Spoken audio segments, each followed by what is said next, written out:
Bom, pessoal, primeiro eu quero cumprimentar, né, todas e todos os alunos, também o professor José Adércio.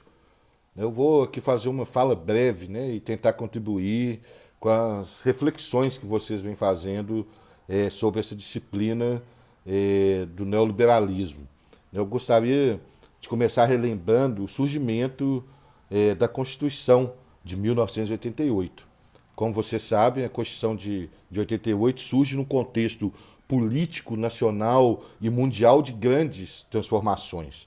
Né? Aqui no Brasil, época da redemocratização, né? Uma efervescência política dos movimentos sociais, né? O surgimento do novo sindicalismo no ABC Paulista, também aqui em Contagem, no Vale do Aço, eh, os comitês de anistia, a luta pelas diretas já, isso tudo muito efervescente no nosso país e no mundo a gente tem alguns eventos importantes também, como por exemplo a queda do Muro de Berlim, né, que é considerada o fim da primeira experiência do socialismo real, né, que é o fim da União Soviética. O que ficou simbolicamente muito marcado na nossa conjuntura mundial. Né? Nesse mesmo ano, em 1989, a gente tem um evento internacional importante que vocês todos devem saber, que foi o Consenso de Washington, né? Que a partir de diálogo entre economistas de instituições financeiras americanas, como o FMI, o Banco Mundial, ficou estabelecido um conjunto de medidas que supostamente iriam contribuir para auxiliar o crescimento dos países em desenvolvimento. E esse evento é um marco histórico, porque as medidas do Consenso de Washington implicam necessariamente no fim do entendimento do Estado como aquele que tem o papel de promover o desenvolvimento da economia.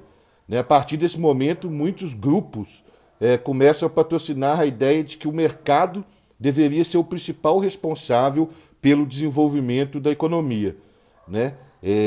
O que nós chamamos de neoliberalismo, que é um braço do antigo liberalismo, ou seja, é um Estado mínimo, um Estado que não intervém na economia daquele país. Isso é uma questão muito importante, né, que é o liberalismo. O neoliberalismo sempre atua no sentido de diminuir a importância do Estado na nossa vida, né, tanto econômica, mas também social e de outras formas.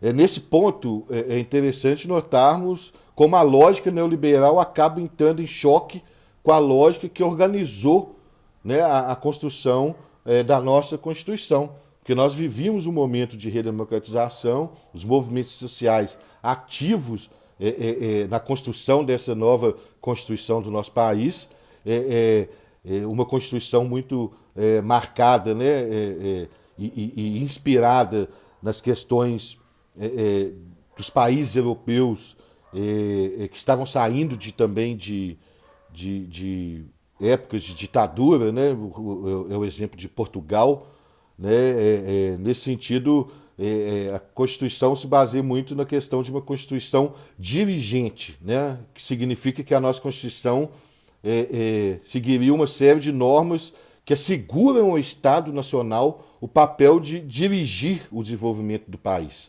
Né? A nossa Constituição é chamada, né, por acaso, de uma Constituição, exatamente uma Constituição cidadã nesse sentido. É claro que não é uma Constituição perfeita, mas é uma Constituição avançada nesse sentido, principalmente no sentido social.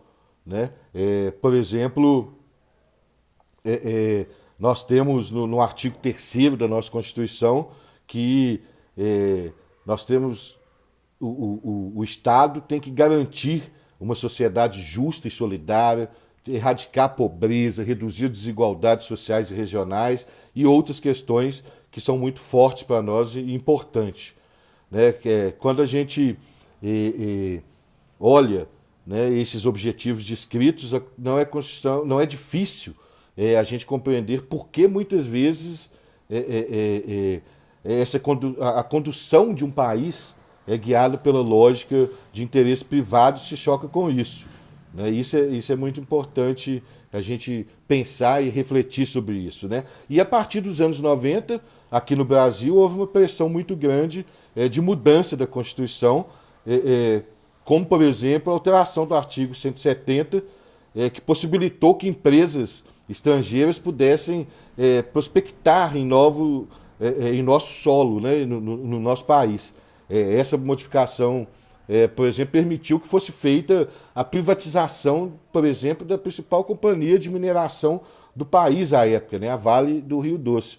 Não sei se vocês lembram, alguns vão lembrar, outros não, que são mais novos, mas era a era do Fernando Henrique Cardoso, por exemplo, as privatizações do nosso país, de nossas empresas públicas, né? E hoje a gente vê consequências dessas privatizações, que é o caso, por exemplo, da tragédia de Mariana e de Brumadinho, que deixam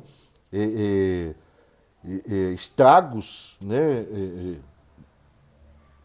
Estragos no meio ambiente, né, difíceis de ser retomado na nossa cidade, em Brumadinho, no nosso estado. Então, se a gente olhar, a gente vai perceber vários outros exemplos dessas privatizações que aconteceram nessa lógica do Estado mínimo, de que o Estado, o Fernando Henrique falava isso, o Estado é mau gestor, né? Quem tem que gerir é o privado. Isso é o neoliberalismo.